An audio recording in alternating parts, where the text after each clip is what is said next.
Ciri-ciri anak yang mengalami hipersensitif proprioceptif adalah yang pertama, anak sering terjatuh atau kurang terkontrol dalam melakukan aktivitas motorik kasar. Kedua, selalu makan dengan berantakan. Tiga, terlihat lemah atau cenderung pasif.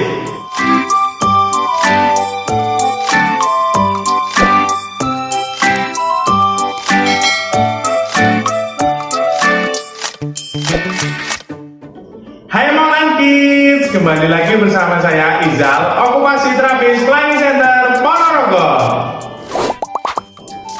Sebelum ke materi, jangan lupa ya Moms untuk like, komen, subscribe, dan share ya Mom guna mendukung channel YouTube Flying Center Ponorogo.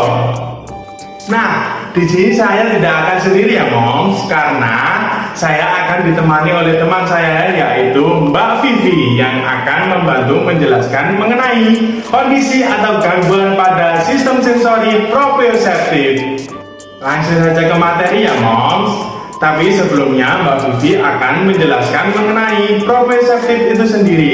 Ayo mari Mbak Vivi jelaskan. Dengan saya, Vivi, okupasi terapis Flying Center Ponorogo. Nah, saya akan membahas mengenai proprioceptif terlebih dahulu. Proprioceptif merupakan sistem sensori yang berperan atas kesadaran tubuh atau body awareness seseorang, yang bertanggung jawab untuk memberikan informasi tentang posisi anggota tubuh, posisi seseorang saat berada di lingkungan, dan mengontrol besarnya kekuatan yang diperlukan saat beraktivitas. Nah, gangguan pada proprioceptif ini dibagi menjadi dua, yaitu hipersensitif proprioceptif dan hiposensitif proprioceptif.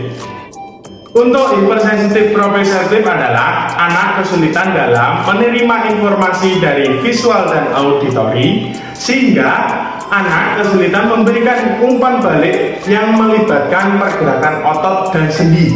Dengan kata lain, anak terlihat lambat dalam melakukan suatu aktivitas atau melakukan suatu pergerakan motorik.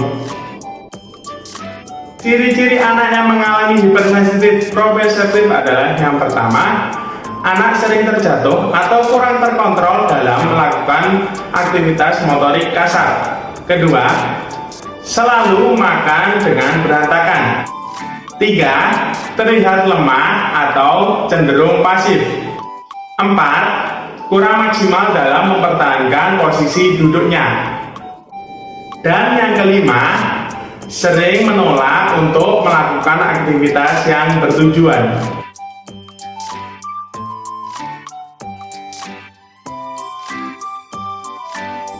Di mana anak tidak mampu mentolerir stimulus karena adanya ambang rangsang yang minim, sehingga anak memberikan respon menghindar terhadap stimulus.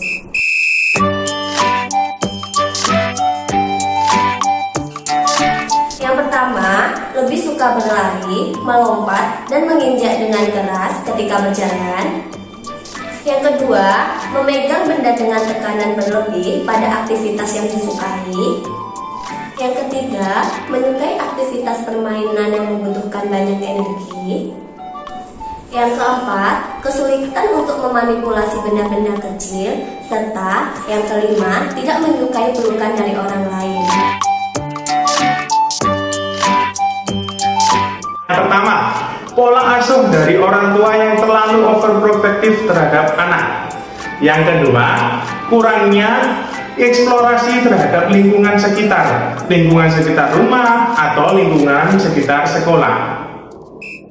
Tiga, adanya SPD atau Sensory Processing Disorder, merupakan suatu kondisi neurologis yang kompleks sehingga otak tidak dapat menerima atau merespon informasi yang didapat dari sistem saraf. Nah, anak yang mengalami SPD ini bisa jadi tidak dapat menerima atau menginterpretasikan yang dialaminya. Empat, adanya traumatik. Lima, adanya gangguan pada proses prenatal, natal, dan postnatal. Berikut contoh aktivitasnya ya, Mams.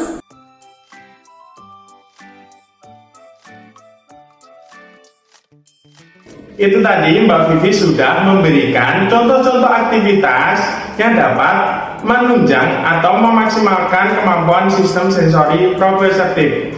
Tetapi perlu diingat ya moms, untuk kondisi anak yang mengalami hipersensitif proprioseptif, kita harus mengikuti dahulu keinginan anak atau aktivitas yang disukai anak, terutama aktivitas yang bertujuan. Nah, nanti pelan-pelan kita naikkan untuk level atau intensitas aktivitasnya.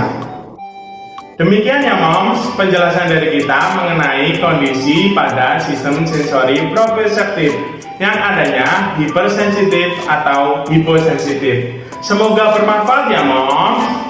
Sekian dari kita, sampai jumpa, dan jangan lupa tonton terus video-video di channel YouTube Learning Center Ponorogo. Dadah! Sampai jumpa.